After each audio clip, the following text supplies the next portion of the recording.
et si une bulle sur les actions et le Bitcoin était en train de se former. Mais le vrai pactole arrive d'abord, porté par l'argent facile et l'euphorie maximale avant que tout ne s'effondre par la suite. Ou plus simplement, si les plus gros gains étaient à tout près. Mais vous ne voudrez peut-être pas garder vos positions trop longtemps, car le grand crack arrive peu de temps après. Je sais ce que vous pensez, Lark, on est déjà dans le grand crack. De quoi tu parles, bordel? Je sais. Écoutez bien, j'ai des informations intéressantes à partager, surtout sur les actions. Je pense que cela vaut aussi pour les crypto-monnaies, même si elles souffrent actuellement. Ray Dalio, légende de l'investissement, a présenté cette idée lors d'une interview la semaine dernière sur Consumer News and Business Channel. Voyons les extraits clés de l'interview de Dalio, analysons sa logique avec des graphiques et relions cela au Bitcoin. Ray Dalio.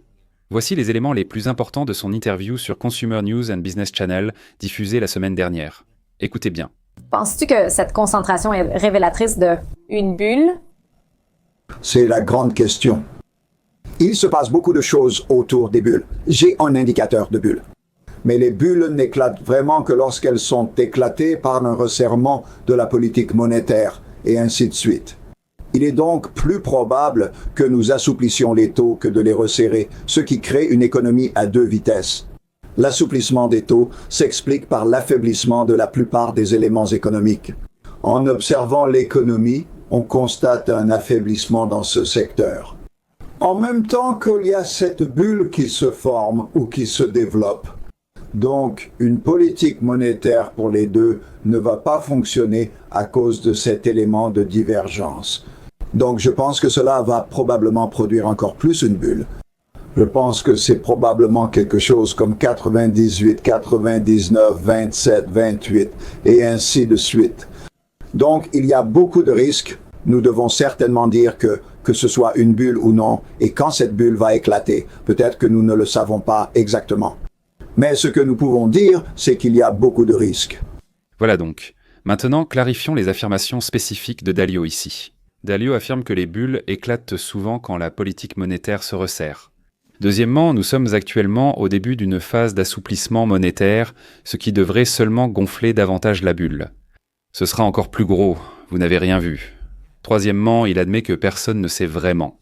Dalio estime que nous vivons une période semblable à 1927, 1928 ou 1998, 1999. Il resterait encore quelques années de forte hausse avant une douleur extrême. Et quatrièmement, même si des gains importants sont possibles bientôt, la situation reste très risquée. Chaque marché haussier grimpe le mur de l'inquiétude, car nous dansons près du précipice. Analysons quelques-unes des principales affirmations de Dalio. La première était que la bulle financière éclate généralement lorsque la politique monétaire commence à se resserrer. Dalio a globalement raison ici, lorsque les banques centrales commencent ou annoncent qu'elles vont relever les taux d'intérêt ou qu'elles entament un resserrement quantitatif. C'est un changement de régime majeur. Cela resserre la liquidité sur les marchés et les investisseurs réduisent les risques. Ils se retirent des actions technologiques et de ce genre de choses, ce qui à son tour provoque une contraction des marchés financiers. C'est ce qui s'est passé en 2022. Si la bulle existait maintenant, le resserrement monétaire aurait souvent été l'aiguille qui la perce dans l'histoire. Parmi les exemples notables figure le krach américain de 1929, le krach japonais de 1990, celui de la bulle Internet en 2000, et cet événement a contribué à la crise financière de 2008. Maintenant, avec cela comme base, Ray Dalio a ensuite affirmé qu'en ce moment, nous sommes au début d'une phase majeure d'assouplissement monétaire. La Fed baisse les taux, quantitative tightening, et bien sûr, il a encore raison. Voici le taux effectif des fonds fédéraux en ce moment. Chaque fois que la Fed a baissé les taux alors que les marchés étaient à des sommets historiques, il n'y a pas eu de krach géant. La récession approche mais arrive plus tard. Nous avons eu une baisse le mois dernier, une autre est probable en décembre. Malgré tout le charabia agressif que Powell a pu dire, il ne fait que couvrir ses paris. Dès que Trump installera une nouvelle Fed, qui sera en gros sa marionnette directe à la présidence en mai, on peut presque garantir que vous verrez les taux des fonds fédéraux baisser beaucoup plus. Trump a dit vouloir des taux à 1%, il choisira donc quelqu'un pour les appliquer. De plus, la Fed mettra fin à l'assouplissement quantitatif ou quantitative tightening le 1er décembre. Cela aura un effet stimulant sur la liquidité M2 aux États-Unis. Et même s'il n'y a pas de signal officiel de la Fed indiquant qu'ils vont relancer l'assouplissement quantitatif, c'est quelque chose à surveiller l'année prochaine. ou diverses formes d'assouplissement quantitatif discret avec des injections de liquidités, surtout en cas de crise du système de liquidité du marché repo américain. Cela se prépare déjà. Si la Fed doit agir plus agressivement, l'assouplissement quantitatif pourrait arriver plus tôt que prévu. Mais quoi qu'il en soit, Dalio pense que nous sommes dans une période d'expansion monétaire. D'après ce que j'ai vu, je pense qu'il a raison, puisque le M2 mondial devrait continuer à augmenter à partir de maintenant. Vous vous souviendrez aussi que Ray Dalio a dit qu'il pense que nous pourrions être dans une période similaire à 27, 28 ou 99. Le marché a atteint son sommet en 1929 et en 2000. Alors, de quoi parle Ray Dalio ici? Voici le S&P 500, de 1927 jusqu'à la fin de 1928. Vous pouvez voir qu'à la fin de 1928, le S&P n'avait essentiellement que 9 mois de hausse avant d'atteindre son sommet. Voici le S&P de 98 à 99. Une fois de plus, fin 1999, on voyait que la fin approchait. Le S&P a atteint son sommet en seulement 2 mois et demi de plus. Donc clairement, Ray Dalio nous dit que les marchés sont assez surchauffés, mais pas encore prêts à éclater. Il pense essentiellement qu'il nous reste peut-être encore 1 an, voire 2. Il y a une période devant nous où les choses vont continuer à monter, 6 mois, 2 ans environ. Je sais que c'est une grande fourchette, mais personne ne peut prédire l'avenir, n'est-ce pas? Durant cette période, des gains importants sur les actions et peut-être la crypto seront suivis d'un grand crack. Un crack horrible, provoqué en partie par un chômage massif d'écoles blancs dû à l'intelligence artificielle et à la robotique. Rappelez-vous, d'après Dalio, la liquidité serait le facteur clé. Mon gars.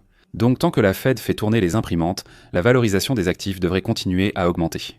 Mais dès qu'il y a le moindre signe ou indice que la Fed va faire marche arrière, augmenter les taux d'intérêt, recommencer le resserrement quantitatif, alors c'est fini. Sortez vite, fuyez, retirez vos jetons de la table et attendez que le marché touche le fond. Cela semble être le principal message de Dalio ici, ainsi que le fait qu'il y a beaucoup de risques dans cette configuration. Pour ce que ça vaut, je suis souvent d'accord avec Ray Dalio, qui est bien plus intelligent que moi. Je voulais juste le préciser. Mais on parle de tout ça tout le temps ici sur la chaîne. Si les banques centrales vont inonder le marché mondial de monnaie fiduciaire, si les taux d'intérêt vont chuter de façon spectaculaire, le resserrement quantitatif va prendre fin, tout ce genre de choses. Il est donc logique de rester optimiste sur le marché tant qu'il n'y a pas de changement de la Fed. Sera-t-il chaotique? Toujours. Gravirons-nous le mur d'inquiétude du marché haussier? Comme d'habitude. Nous n'en sommes pas encore à l'éclatement de la bulle. Je garde mes jetons sur les marchés pour l'instant, malgré les difficultés, surtout en crypto. Mes actions se portent très bien, ma crypto beaucoup moins. Merde. Petite note, si vous aimez ces analyses de macro, assurez-vous de lire ma newsletter. C'est gratuit et génial, lien ci-dessous. 3 fois par semaine, on traite macro, actions, crypto et divers sujets. Incroyable. Cette newsletter gratuite offre une valeur exceptionnelle. Le lien est ci-dessous, profitez-en. Les marchés boursiers continuent d'atteindre des sommets historiques. Oui, il y a quelques secousses en chemin, mais il y en a toujours. Cette force sur les marchés à risque, cette attitude de prise de risque en ce moment, ouvre la porte à Bitcoin pour faire de même. Est-ce que ça va se produire immédiatement? Non, ça ne fonctionne jamais comme ça. Mais voici où le S&P 500 est juste sous 6900. Au moment de l'enregistrement, il pourrait être légèrement inférieur quand vous visionnerez cette vidéo. Semaine agitée sur les marchés boursiers. Bref, voici le 10 octobre jour où le Bitcoin est passé de 120 000 à 107 000 $. Le S&P a depuis atteint des sommets historiques. Voici le Nasdaq. C'était le jour du crack du Bitcoin et depuis, le Nasdaq a dépassé les 26 000 à un nouveau record historique également. Voici le Bitcoin. Il baisse sans cesse. Je l'ai déjà dit, je le répète. Chaque fois que les marchés boursiers atteignent de nouveaux sommets historiques, cela signifie que le marché est en mode prise de risque. C'est un feu vert pour que le Bitcoin monte plus haut. Le fait que nous ayons été relativement décorrélés des marchés actions ces derniers mois a été très remarquable. Nous avons aussi absorbé des centaines de milliers de Bitcoins provenant d'anciens qui encaissaient plus de 100 000 $. Je pense que le Bitcoin va monter vu notre M2, la liquidité et l'action de la Banque centrale. Je prévois de nouveaux sommets historiques pour les actions et encore plus pour le Bitcoin jusqu'à fin d'année et l'an prochain. Mais à mesure que nous avançons dans l'année prochaine, les risques commencent à augmenter de façon exponentielle. Après l'installation du nouveau président de la Fed en mai, il faudra sans doute discuter du moment où la Fed annoncera la fin de l'expansion monétaire. Parce que je suis d'accord avec Dalio, il y aura de sérieuses difficultés sur les marchés lorsque tout cela s'arrêtera. Quand la fête des conditions financières laxistes et des taux d'intérêt bas sera terminée, l'inflation repartira à la hausse. Tout cela revient. C'est le changement de régime qui nous pousse à quitter le marché. Dès que les banques centrales annoncent une nouvelle phase de resserrement, restez attentifs et prêts à agir. Nous voulons anticiper cela. Mais ça, c'est une conversation pour l'année prochaine à un moment donné. Pour l'instant, les marchés privilégient à la hausse, et même si ce n'est pas le cas aujourd'hui, sur les marchés des crypto-monnaies. Merci de regarder.